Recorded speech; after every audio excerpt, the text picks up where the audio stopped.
Hi friends, ఎలా ఉన్నారు? ఈరోజు కాకరకాయ ఫ్రై చేస్తాను.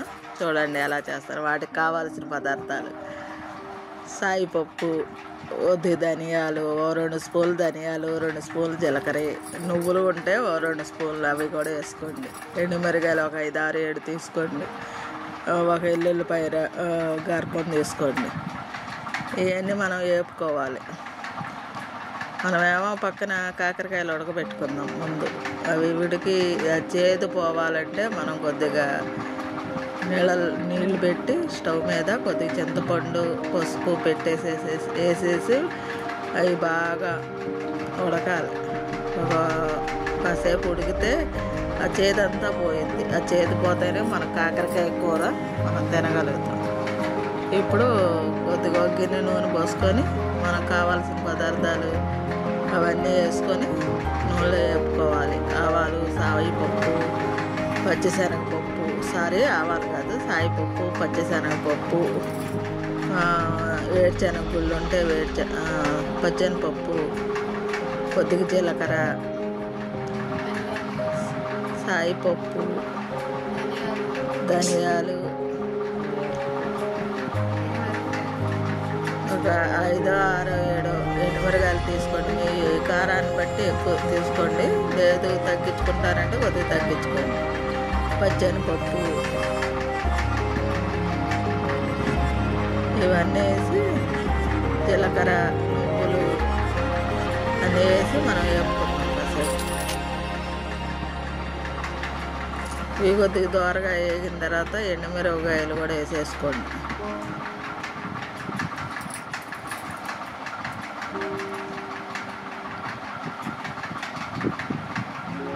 కొద్దిగా వేగినాయి కాబట్టి నువ్వులు కూడా వేసేసుకోండి. నువ్వులు కూడా ఒక 2 స్పూన్లు వేసుకోండి. ఎండుమిరగాయలు ఒక 6, 7 తీసుకోండి. తక్కువ తింటే తక్కువ ఎండుమిరగాయలు తీసుకోండి. నువ్వులు ఒక 2 స్పూన్లు తీసుకోండి. అన్నీ అలా దోరగా వేపేసేసి బ్రౌన్ కలర్ వచ్చేదాకా వేపుకోవాలి.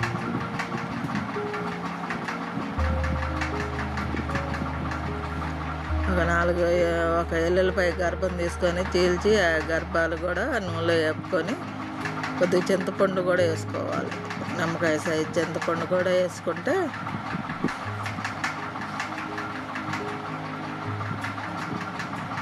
నిమ్మకాయ సైజు చింతపండు కూడా వేసి వేపాలి. అలా వేపి కొద్దిగా ఎల్లుల్లిపాయలు గర్భాలు తీసి అవి కూడా అలా వేసేసుకోండి.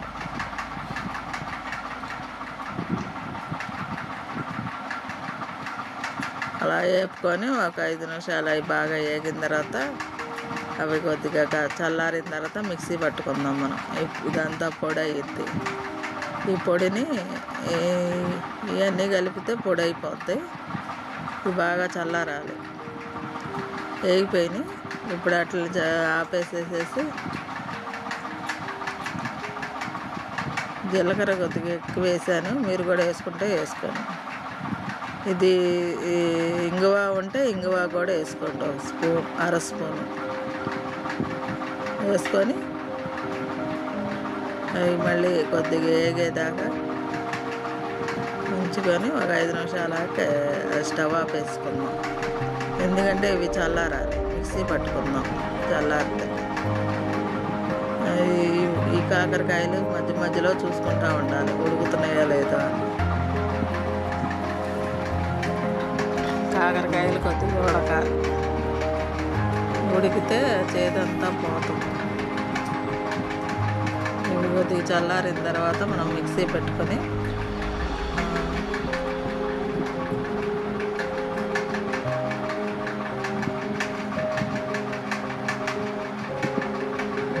చల్లారిపోయింది.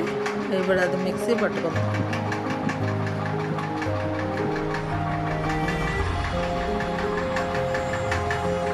కొద్దిగా ఉప్పు వేసుకొని అందులో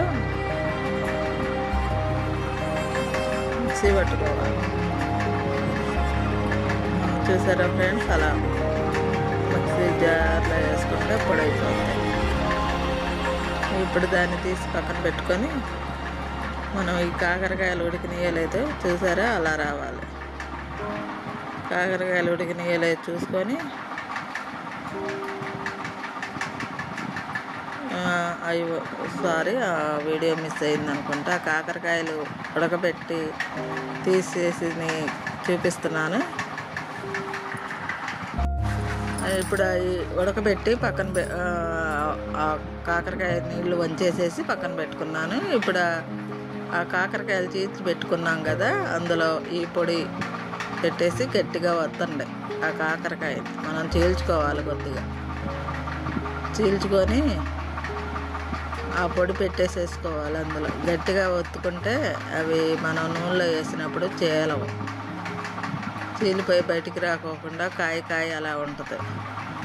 దారం చుడితే చుట్టుకోండి, మీకు వీలు బట్టి. నేను దారం చుట్టట్లేదు, అలాగే గట్టిగా నొక్కి పెడుతున్నా. చూడండి, మీరు వీలుగా కుదరకపోతే అలా చీల్చి నాటికి దారం చుట్టుకోండి. ఒక 4-5 మడతలు దారం చుట్టుకుంటే అది నూనెలో వేసినప్పుడు మనకు విడిలిపోదు. మనం జాగ్రత్తగా దాన్ని కలుపుకోవాలి నూనెలో వేసేటప్పుడు. ఇప్పుడు అన్నిటికీ అలా పెట్టేసేసి మనం వీటిని నూనెలో వేపుకుందాం. ఆ మిగిలిన దాన్ని పక్కన పెట్టుకుందాం, అది లాస్ట్లో వేసుకోవాలి.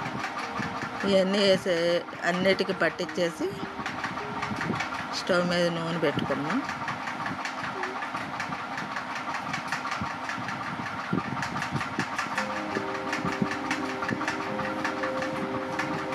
నూనె బాగా పట్టిద్ది. నూనె వేసుకోండి, 4-5 గిన్నెలు వేసుకోండి.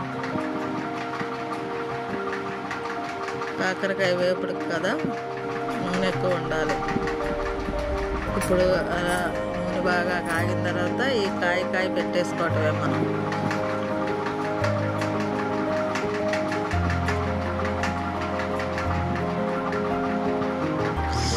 చెయ్యి అది సారీ ఫ్రెండ్స్, నా చెయ్యి కాలింది, ఊరికి అది పెట్టపోయి అలా పెట్టాను, గబుక్కున చెయ్యి అంటుకుంది. ఇప్పుడు ఆ కాయ అలా పెట్టి మనం అలా ఒక 5 నిమిషాలు అలా కదలకుండా అలా ఉంచుతాం. ఒక 5 నిమిషాలు ఆగిన తర్వాత దాన్ని తిప్పుతూ ఉండాలి. లైట్గా చెదరకోకుండా మనం అటు ఇటు కొద్దిగా అటు ఇటు తిప్పుకోవాలి.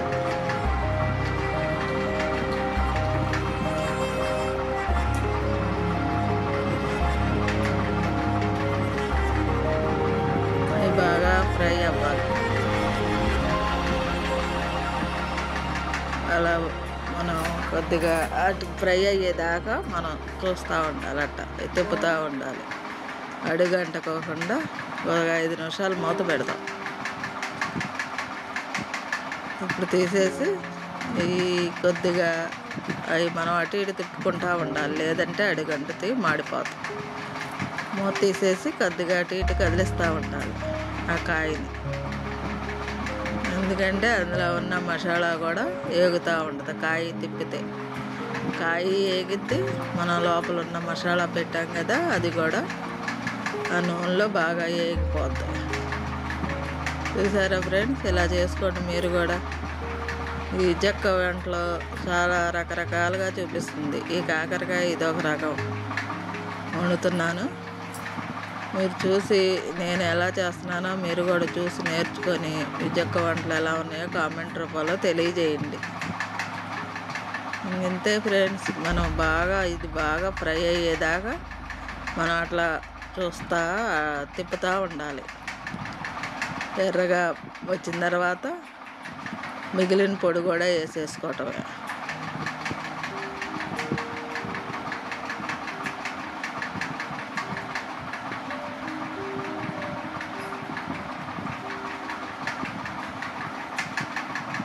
కాకరకాయ బాగా నూనెలో ఫ్రై అయితే మనం తినేటప్పుడు కరకరలాడిద్ది కాకరకాయ. ఒక కాయ తినేయచ్చు, అలా ఉంటుంది ఈ కాకరకాయ. ఇది కొద్దిగా చీలిపోయింది, తీసేసాను, పక్కన పెట్టాను. అవి కూడా జాగ్రత్తగా కలుపుకోవాలి. మనం అలా కలిపేటప్పుడు మనకి చెదరకుండా నిదానంగా వేపుకోవాలి. పద్దాగా అటు ఇటు గట్టిగా తిప్పకూడదు. చూసారా ఫ్రెండ్స్, అలా ఏగిపోవాలి. అప్పుడు ఈ పొడి కూడా మనం దగ్గర మిగిలిపోయి ఉంది కదా, ఈ మసాలా పొడి కూడా వేసేసుకోవాలి. కారం, పచ్చికారం పొడి. పచ్చికారం పొడి కూడా వేసేసుకొని బాగా ఏగనివ్వాలి. బాగా ఎర్రగా వేగిన తర్వాత చూపిస్తా ఫ్రెండ్. ఇప్పుడు అలాగే తిప్పాలి నిదానంగా.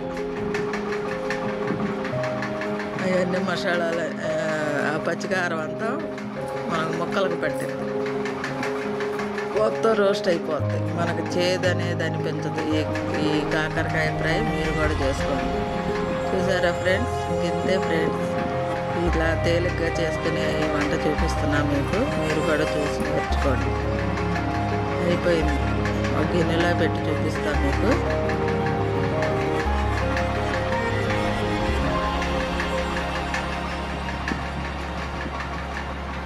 అంతే ఫ్రెండ్స్, ఈ కాకరకాయ కూర చూశారు కదా. మీరు నేర్చుకొని మీ ఫ్రెండ్స్ ద్వారా వాళ్ళందరికీ, వాళ్ళ ఫ్రెండ్స్కి అలా ఆ వీడియో చూపించి సబ్స్క్రైబ్ చేసుకోమని, లైక్ చేసుకోమని చెప్పండి ఫ్రెండ్స్.